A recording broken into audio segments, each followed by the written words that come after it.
This talk was given by Roshi Martin, guiding teacher of the Endless Path Zendo, a lay Buddhist community in Rochester, New York. Join our practice, in person or online, at endlesspathzendo.org. Today is June 14th, 2025. This is the third day of our 4-day non-residential session here at Endless Path Zendo. And we will continue today with Zen Master Hanshan's autobiography. This is the Hanshan who was a Zen teacher in the Ming Dynasty, 1540s to 1620s, not the Tang era Zen eccentric and poet Hanshan. He chose the name Hanshan, but that these are two people we're talking about. And so we'll back up a little bit so we can get a running start. It's such an interesting dialogue that we ended with, so I'd like to go back to he goes to see Chan Master Fa Guang, and he had long admired him and was looking forward to hearing him teach, and when they talk, they find they have very similar views. So I asked for his guidance in my practice, and he told me I should go beyond the dualities of sacred and profane, or saintly and worldly, and I should experience higher states of consciousness, not just learn about them. I knew what he meant, and thought his voice was a heavenly drum. How different the sound an enlightened man makes, how different from the rattle of common men. I had great respect for him and showed it. Perhaps to bring me back to reality, we've talked about how he realized how inflated he was getting. One day he picked up a poem of mine and read it. "How do you manage to write such beautiful verses?" he said. Then he laughed and said, "Yes, they're beautiful, but you haven't seen them through the right gate, the other gate." Then he challenged me. "No doubt your other gate is not yet opened." I accepted the challenge. "Is your other gate opened?" "I've spent 30 years seizing dragons and catching tigers, and ooh," he whined, feigning fear, "here comes a rabbit running out of the grass." "Venerable sir," said I, "you don't look like a man who's ever seized a dragon or caught a tiger. Would you even know them if you saw them?" At this he raised his staff, intending to hit me with it, but I grabbed it with one hand, and with the other tugged on his beard. "You talk of a rabbit," I said. "Why, it's only a hopping toad." Satisfied, he laughed and left. On another occasion, he said to me, and this is where we ended yesterday, "You don't have to go elsewhere. Let's stay here together and spend our lives practicing together." It was quite a compliment. Now to go on. Chan Master Fa Guang had a peculiar habit, a kind of nervous tic. Whenever he was alone, he'd hum and talk and gesticulate as if he were communicating with someone. I approached him about the problem. "I see that you are the equal of ancient masters, both in knowledge of the Dharma and in debating skills, but why do you act so strangely, as if your mind is disordered?" "This is my Chan sickness," he explained. "When I achieved my first awakening, words flowed out of me incessantly. I couldn't stop them. Yes, this is my Chan disease. Could this malady have ever been prevented? Yes, if when it began a learned master had beaten me unconscious, then when I awoke, my mind would have been clear. Unfortunately, I did not have a learned master handy when the disease struck. I didn't know if he was serious or not. Knowing that I was leaving for Five Peak Mountain in the first month of the next year, he wrote a poem for me. A lion learns to see by riding clouds. The cave-bound dragon only needs to rest. Do you know what this means?" he asked. "Before I can soar in pure transcendental wisdom, I must allow the dragon in my mind to rest." It was my old problem. Aitken Roshi has a wonderful book about the importance of creating your own personal vows. He titles it "The Dragon That Never Sleeps." There's always a dragon in my mind, he says right here. I must allow that dragon in my mind to rest. It was my old problem. But be careful, he said. I don't want you to try to tame a dead snake. So don't go to the other extreme and squash that dragon. The razor's edge. It's always the razor's edge. I was wrong when I thought that our Chan sect no longer had any great masters. Fa Guang ranked with the best. Prince Shan Yin, when learning that my parents were still living, offered me 200 gold coins for their support.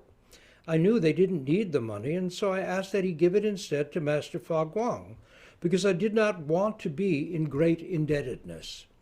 My 30th year. So we started when he was born, if you remember, and one of his earliest memories was of his uncle he was very fond of. Maybe he was 2 years old, dying, and trying to figure out where his uncle had gone, because his body was there. And then, not long after, another aunt had a baby, and he was really puzzled. Where'd the baby come from? And his mother said, well, it came out of your aunt's belly. Where do you think you came from? And then he was puzzled, like, well, how does a baby get into someone's belly? And then what happens where do you go when you die if your body is still here? And he said that's when the problem of life and death really began to puzzle him, when he was about 2 or 3 years old. He said, I still haven't really understood it. Very interesting statement, because he was, I don't know, probably in his late 70s when he wrote this autobiography. In any case, my 30th year, 1575 to 6. In the first month of this year, Miao Feng and I left Heidong and headed to Five Peak Mountain, taking the route through Pingyang, Miao Feng's hometown. We had a solemn task to perform. Years before, when Miao Feng was still a child, his parents had died during a severe famine, and owing to the hard times, they had been buried without proper coffins. The world without social safety nets can be a very hard world. We take so for granted the social nets, safety nets that keep us buffered from the cruelties and precipitous edges of life for the most part. But before Social Security and Medicare and things like that, there's a famine, you died, that's all. With the help of some local officials, Miao Feng selected a high, dry gravesite and reinterred his parents, marking the site with an inscribed tombstone. His family's name was Hsu, and he was the descendant of Hsu Chu, who had gained prominence during the Chun Kui dynasty. When Prefect Hsu Yun learned that I was staying outside Pingyang, he sent word asking to meet with me, but I was busy preparing to leave for Five Peak Mountain and had to send him my regrets.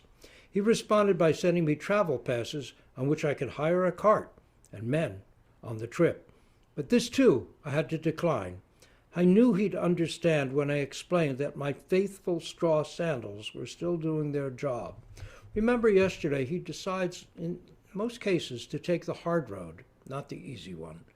He said, the only way I'd ever really learn to control my mind is by dealing with difficulties, not by finding shortcuts and easy routes. And so here, when he's offered a cart and attendance, he says, no, I'll just walk in my straw sandals. And that was his way. When we had gotten as far as Lingxi, Prefect Hsu Yun caught up with us, and we were finally able to spend a few days together. Later, he sent men to accompany us all the way to Five Peak Mountain. On the 5th day of the second month, we encamped at Da Huan Temple, and by the 3rd day of the third month, we were able to reach North Peak's Dragon Gate Temple. Abbot Master Da Fang permitted us to occupy an old hut that was situated high among the snowdrifts, and there, surrounded by the beautiful snow-white scenery, I experienced a heavenly vision, and my body and mind were filled with delight as I entered a paradise of bliss. A few days later, when Miao Feng left to visit Ye Tai, I was able to sit alone in deep and silent meditation. I was soon so absorbed in meditation that if someone had roused me and showed me a Chinese character, I wouldn't have recognized it. When we first arrived at the hut, the noise of the roaring wind and running water used to disturb me. Since it didn't seem to bother Miao Feng, I asked him for an explanation. He said, the disturbance you feel is created within your own mind. You have grasped the sound and interpreted it as noise. You should listen without judgment, hearing, so that no thoughts of any kind can arise in your mind. The ancients said that whoever hears without grasping, that is, whoever can listen to sounds without thinking, will soon attain the Bodhisattva Avalokiteshvara's all-pervading wisdom. He's talking about the central practice of who's hearing.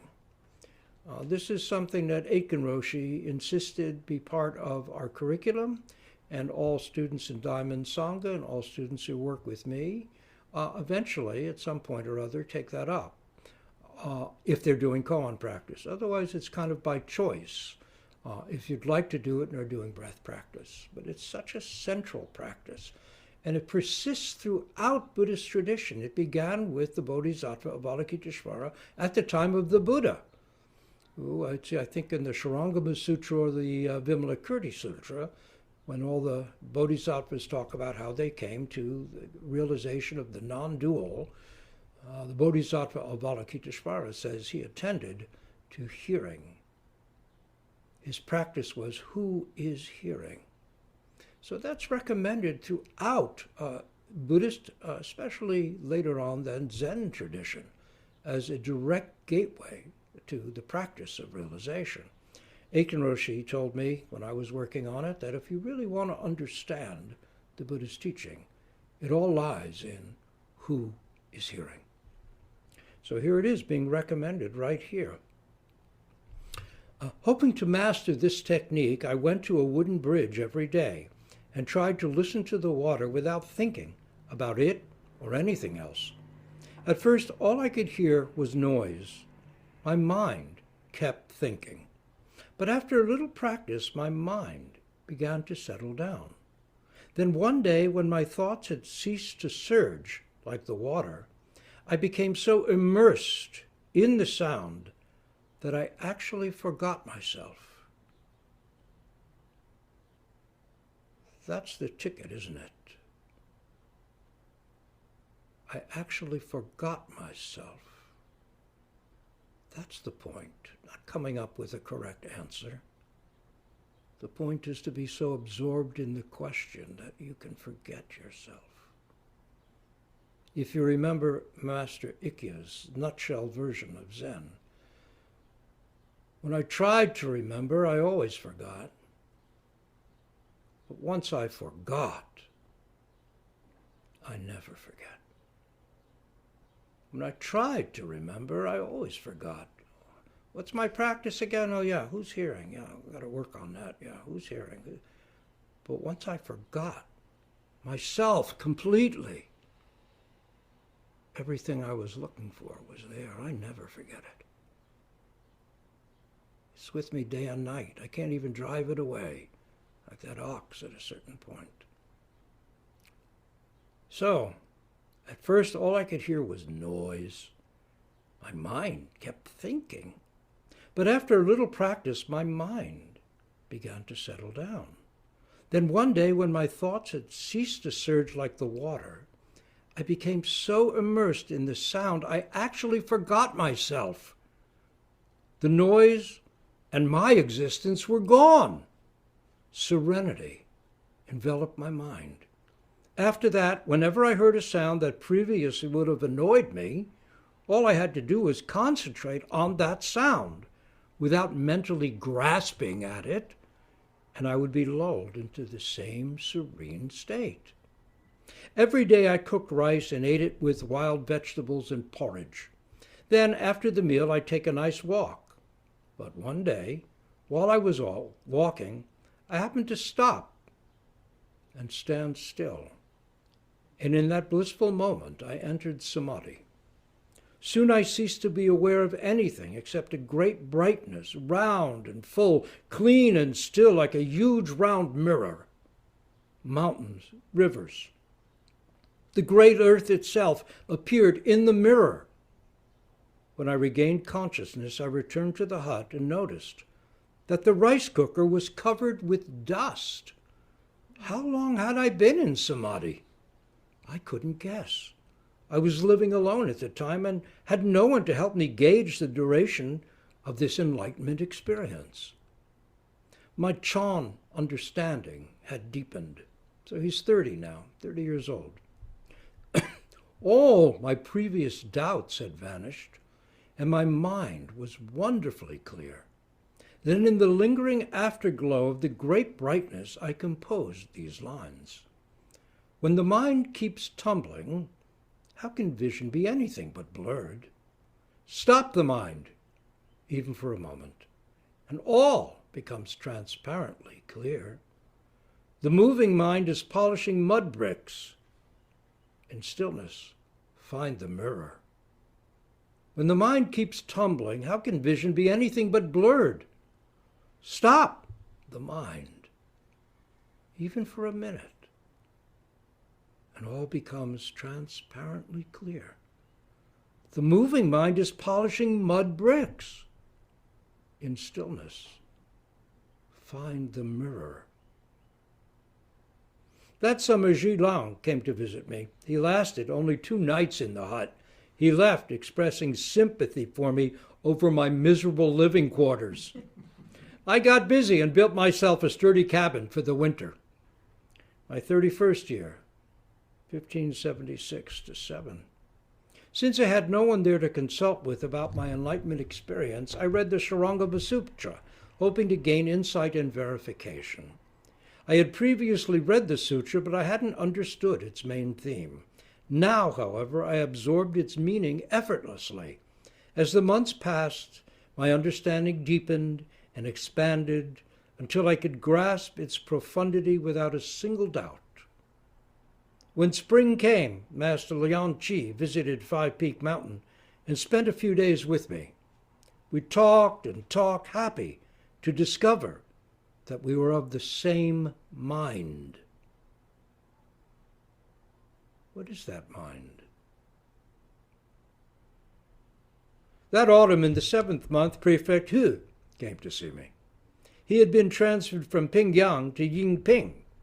Although the weather up on the mountain was pleasant, down in the valley and along the trails he had used, it had been uncomfortably hot. Prefect Hsu thoroughly enjoyed the coolness and the spectacular view. As we ate a good meal of oats mixed with wild vegetables and leeks, we watched some of his men go up to a frozen stream and break off pieces of ice to chew on.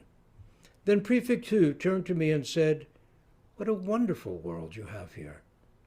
You know, when I arrived, my thoughts were rushing wildly, like a running brook. But here, in this peaceful place, they've been stilled, frozen like ice into serene silence."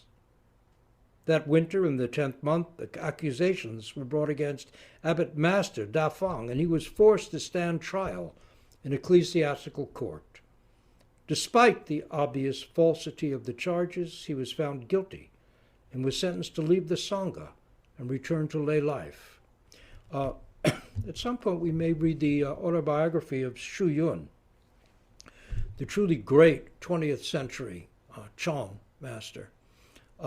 Myself, Fred Epsteiner, Bob Schrei, and Richard Wehrman were instrumental back in the early 70s in getting that autobiography published for the first time. It was a manuscript from, what was his name, Rose? Do you remember? Luk. Yeah, Charles Luk gave us permission to publish that. There's since a better edition with photos, but it's quite a story. And he went through things like this all the time in communist China. He was arrested, he was beaten, all kinds of things. But he never wavered. He never. He really remarkable. So here this was happening in 500 years ago, the same things in China with that kind of bureaucracy.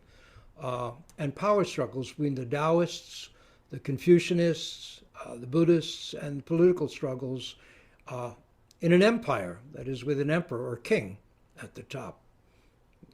And the queen, the empress, was quite involved in things. There were power struggles going on all the time. To be blunt, there was no principle of law. So these things happen. Despite the obvious falsity of the charges, he was found guilty and was sentenced to leave the Sangha and return to lay life. The shock of all this nearly destroyed his monastery. Master Zhehong of Lushan was so upset by the court's decision that he braved a heavy snowfall to come to me personally to deliver the sad news. I offered to see what I could do and immediately set out for Prefect Hu's house. This guy was an isolated monastic up on a mountain doing deep practice. He did not ignore the world. He did not turn his back on the world. He was engaged in whatever way he could participate in his society to do good. The prefect was glad to see me. I intended to send my messenger to invite you to spend the winter here with me, he said. Now you have come without needing an invitation. As soon as he heard my testimony about Abbot Da Feng, he reversed the court's order. The monastery was saved. I accepted his invitation to spend the winter at his house. He used every opportunity to question me about the Dharma, and I answered him as fully as I could. Viceroy Gao had been transformed to Da Zhen, and when he heard that I was staying at the prefect's house, he told me, though I own a garden of verses, he told him, though I own a garden of verses, the flowers are all of ordinary varieties. I would very much like to grace my garden with a rare poem, one composed by an eminent person. Prefect Hu understood his meaning and promised to ask me to compose a poem for him. I was flustered when he made the request. My mind has been emptied, I said. There's not a single character left in it. How can I write a poem now? I firmly refused. But Prefect Hu cleverly left a collection of ancient and modern poetry on my table. And naturally, as soon as I flipped through the pages, the book stimulated my thinking. Now the words and sentences tumbled out of me, and I could not stop writing. When Prefect Hu returned in a little while, I had already written 20 or 30 poems. Immediately, I realized my danger. And I said to myself, I realized what was happening to me, and seeing the danger, I said to myself, this is the demon of literary fame. I stopped writing and selected a poem to satisfy his request. This is the demon of literary fame. But the thinking process could not be stopped. Every poem I had ever written appeared before me. The entire universe seemed to be filled with my words and phrases. Worse, my body felt like a collection of open mouths, and every one of those mouths was reciting a new poem. I was so giddy and buoyant and filled with hot air that I thought I'd soon be levitating. I couldn't stop. The poems just kept escaping from me. Of course, today people would really revel having such an experience.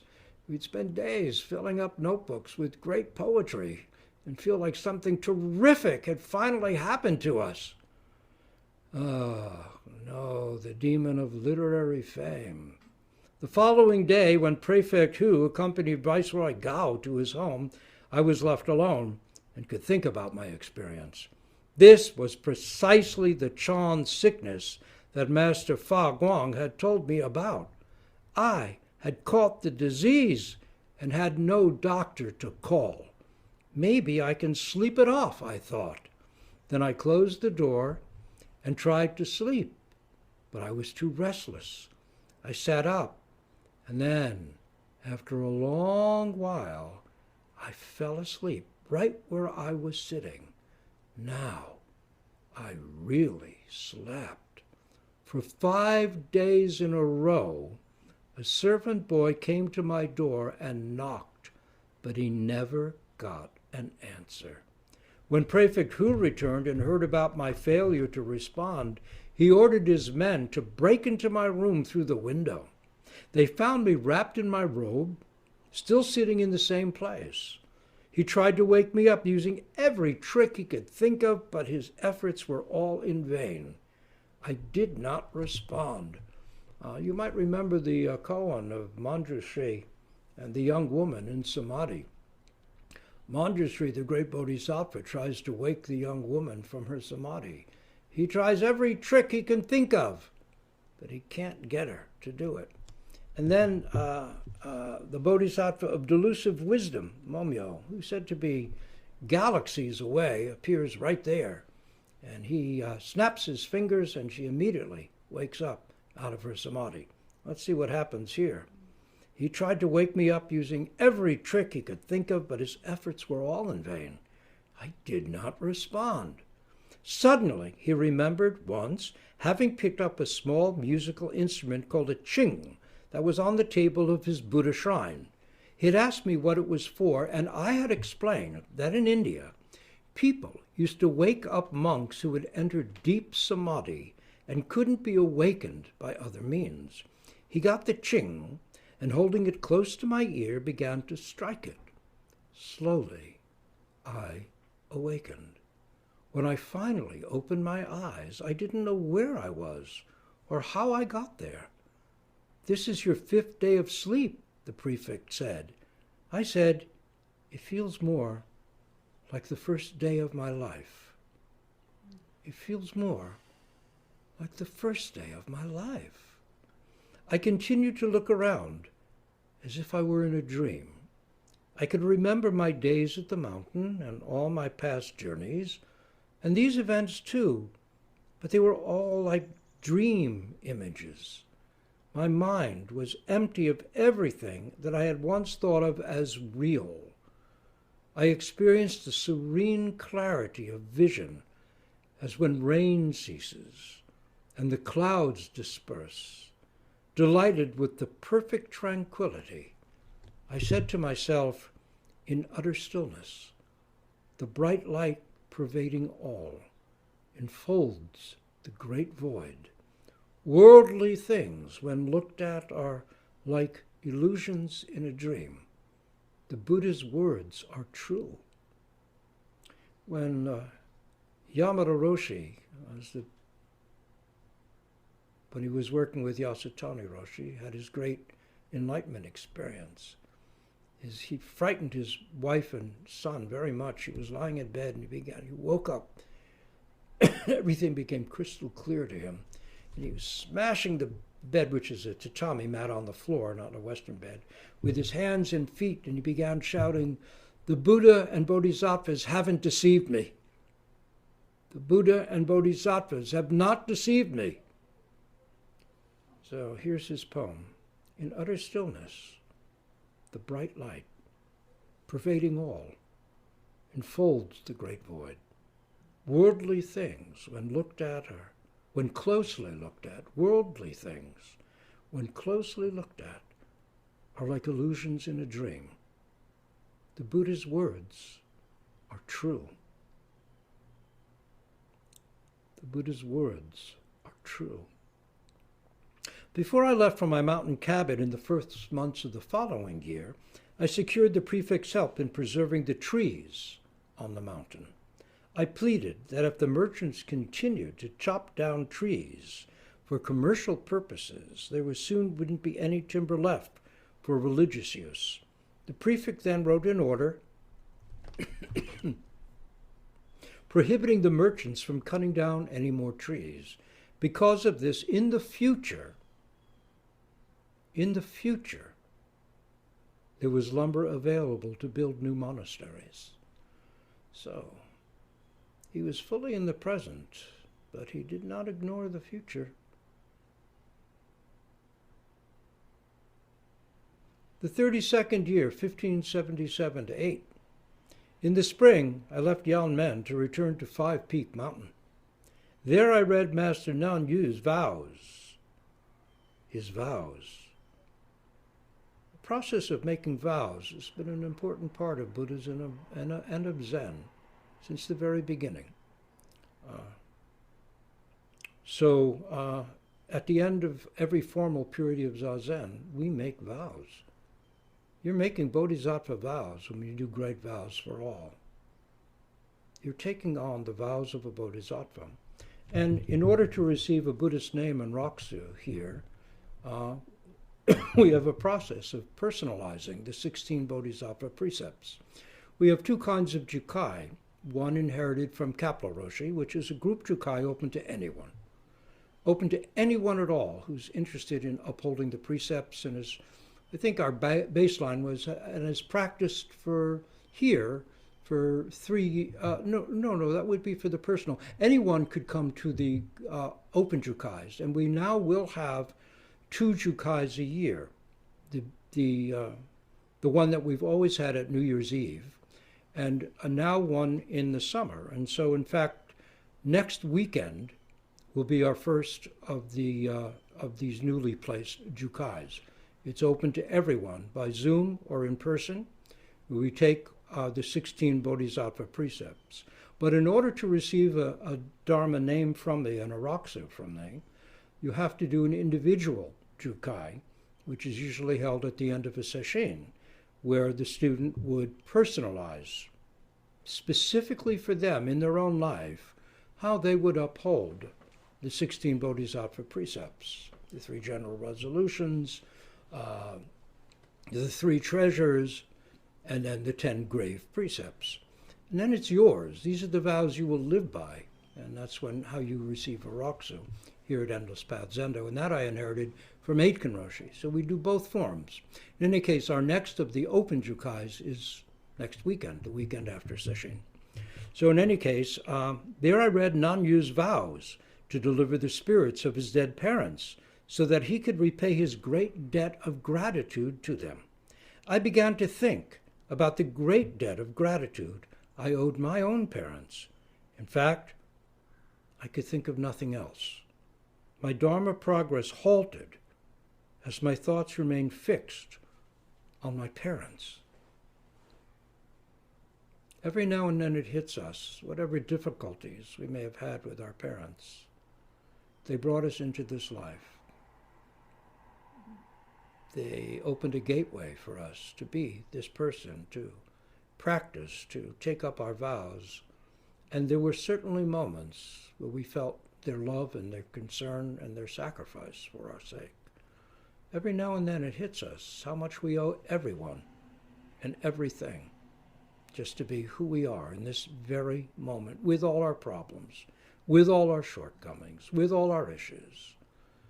How much we have to be grateful for, or maybe how little we have to be grateful for, but it's still there. Something. So, desperate for a solution, I decided to make a copy of the Avatamsaka Sutra, using my own blood for ink. The happy result of this would be that it would offer my work as a sacrifice of gratitude to my parents, while at the same time I would have the opportunity to gain the sutra's wisdom. As it happened, my name was on the list of Buddhist monks who could be called upon by the Empress Mother to recite sutras for the protection of the country. When the Empress Mother learned about my decision to copy the sutra, she kindly sent me gold paper. In the 4th month, I started writing. Also, at the same time, Master Zhehong decided to return to Guangshan. As an offering, I gave him 10 poems. The 33rd year, 1578-9. Nothing could disturb me as I devoted myself to copying the sutra. With each dot and stroke, heavy or fine, I chanted the Buddha's name. I did not break this routine even when visitors came to chat with me. Despite interruptions, the text was always correct whenever I proofread it. Each day, as I began my work, I would enter a state of mind in which I was oblivious to my surroundings. One day, some elderly monks who were living nearby and had heard about my concentration and accuracy came to my cabin and deliberately tried to distract me. I guess this is hermit monk fun. Hey, that guy's in samadhi. Let's see if we can freak him out. So, they didn't succeed. When they read for themselves all that I had written during their attempted disturbance, they asked Miao Feng how I was able to do this. Miao Feng replied, "My friend is used to being in samadhi." There you have it. During the time of this work, I had many good dreams. Once I dreamed I entered a diamond cave and came to the stone door of Great Prajna Temple. I opened the door and went in, and there in a huge area I saw solemn temple buildings and a spacious hall. Inside the hall, Great Master Qinglong was resting on a large meditation bed or platform. Miao Feng was standing on his left. I quickly went to the platform and prostrated myself, and then stood on his right, waiting for him to speak. Finally, he said, "In the state of the Dharma Dhatu, in which merge all the glorious Buddha lands, there are no hosts or guests. There is no coming or going." There are no hosts or guests. There is no coming or going. As he spoke, the very state which he described enveloped me, and I felt as if my body and mind had merged with it. After this revelation, Miao Feng asked the great master, "Venerable sir, what is this state?" Master King Liang smiled and said, "This is the state of no state." This is the state of no state. When I woke up, all my surroundings seemed transparent to me. I could see through everything. It's quite luminous, isn't it? We can hardly see through ourselves. He could see through everything. In another dream, I saw my body rise up high in the air. When it descended, the land was flat and shining like a crystal mirror. Looking deep into the mirror, I could see myself inside a spacious chamber, which contained all manner of worldly things: men, animals, children, houses, farmyards, marketplaces, everything. These creatures were not posed prettily, as in some vapid picture. They were all performing the natural, everyday acts of life. On and on flowed these visions of ordinary people doing ordinary things, and then suddenly in the center of the chamber there appeared a platform, upon which sat a great chair of blazing red and gold. I recognized it, and was overwhelmed with joy. It was the great diamond throne. Thrilled by the chance to see it, I tried to move closer to it. But then I looked around at all the people who, oblivious to this magnificent throne, continued to perform their everyday mundane acts. They disgusted me. They seemed so common, so filthy and coarse. Then, as I protested that such vulgarity should be allowed to exist inside this glorious and immaculate place, the image of the throne retreated. Chagrined, I immediately saw my error. What right had I to judge the worthy and unworthy, the clean and the unclean? The Buddhist Dharma is for all mankind, I said humbly, not just for one pompous fool. And instantly the throne came nearer. In a moment I saw that tall, dignified monks were standing in line before the throne. Suddenly a bhikshu holding a sutra in his hands came down from behind the throne and handed the sutra to me, saying, "Master is going to talk about this sutra. He asked me to give it to you." I received it with joy, but when I opened it, I saw it was written in gold, Sanskrit letters, which I could not read. I put it inside my robe and asked, "Who's the master?" The bhikkhu replied, "Maitreya." Remember Yangshan's sermon from the third seat? He goes to Maitreya's palace in a dream, and he's handed the gavel and put in the third seat, primo seat. First there's the Buddha, then there's the future Buddha Maitreya, and there's Yangshan. And he said, and then it's announced, today the monk in the third seat will preach the Dharma. It's a wonderful koan. Any case, it's very familiar, very similar here. Delighted, I followed him to the stairs. At the foot of the stairs, I stood with my eyes closed, concentrating my mind. Suddenly, I heard the sound of a ching, and when I opened my eyes, I saw Maitreya, the future Buddha, seated on the throne. His face was incomparably beautiful, dazzling red and gold. I saluted him and prostrated myself before him. Then, thinking I was specially selected to listen to the sutra, I removed it from my robe and opened it. Maitreya said, discrimination is consciousness. Non-discrimination is wisdom. Discrimination is consciousness. Non-discrimination is wisdom. Clinging to consciousness will bring disgrace, but clinging to wisdom will bring insight and purity. Disgrace leads to birth and death, but purity leads to nirvana. Perhaps you remember from the koans, Bodhidharma, is a statement about, I approve of the old barbarian's realization. I do not approve of the old barbarian's understanding. Discrimination is consciousness. Non-discrimination is wisdom. Clinging to consciousness will bring disgrace. Clinging to wisdom will bring purity. I listened to him as if I were in a dream within a dream.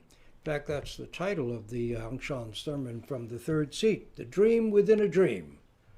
I think Dogen has a chapter in the Shobogenzo on that very title, The Dream Within a Dream. Something quite pregnant about that, isn't there? Right now, we're in a dream within a dream. The Bushman, in the wonderful old book by Lawrence Vanderpost spent some time with the San people, the Bushmen, have a saying, there is a dream dreaming us. There is a dream dreaming us. I listened to him as if I were in a dream within the dream. His voice, like the sound of tinkling crystal, floated on the air. I could hear him so clearly that even when I awoke, his words kept on repeating in my mind. Now I realized the difference between consciousness and wisdom. Now I realized also that the place where I had been in my dream was Maitreya Buddha's chamber in the Tushita heavens. In another dream, I saw a monk coming to me saying, Bodhisattva Manjushri has prepared a bath for you on the north peak. Please come with me. I followed him, and when we arrived, we entered a large, fragrant hall. Inside were many attendants, all of whom were monks. I was led into a bathing chamber, and as I disrobed, preparing to enter the water. Now remember, the whole monastic thing depends very much on celibacy. And so there's a whole thing about being close to women, and so this is a very threatening part of his dream for him as a celibate monastic. He goes, as I was preparing to enter the water, I saw a girl sitting in the bath. I naturally didn't want to go in, but the girl changed herself into a man, and then I joined him in the bath. Well, how about that for stuff going on today? Right in the swing of things. So it goes. Yeah, I wonder what the current... Never mind.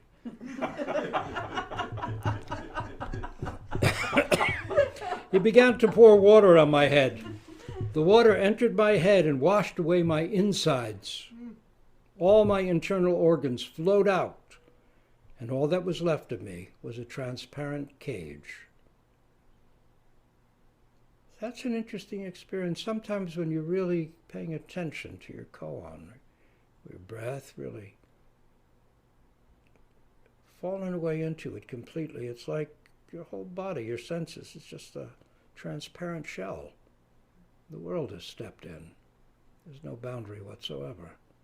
The dream within a dream. My organs flowed out, and all that was left of me was a transparent cage. Then the man in the bath called for tea, and a monk came carrying a skull cap which looked like half a melon.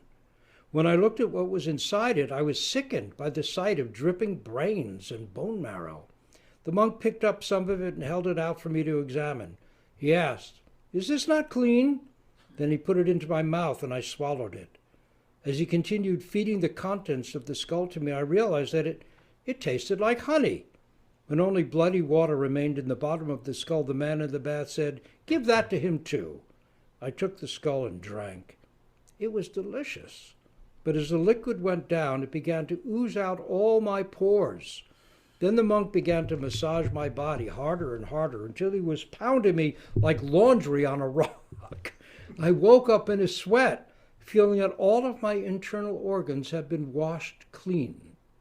From that time on, my body and mind have always felt purified, as though they had been bathed in wonder and delight, as though they had been bathed in wonder and delight. Most of my dreams were about saints and sages. The more you listen to Buddhist teachings, the more you will have good dreams. We'll stop here in his 34th year and continue on through this day by day as Teishaos allow. So we'll stop here and I'll stop the recording. We'll turn this around so we can make our vows together with all beings before the Buddha and Bodhisattvas on the altar.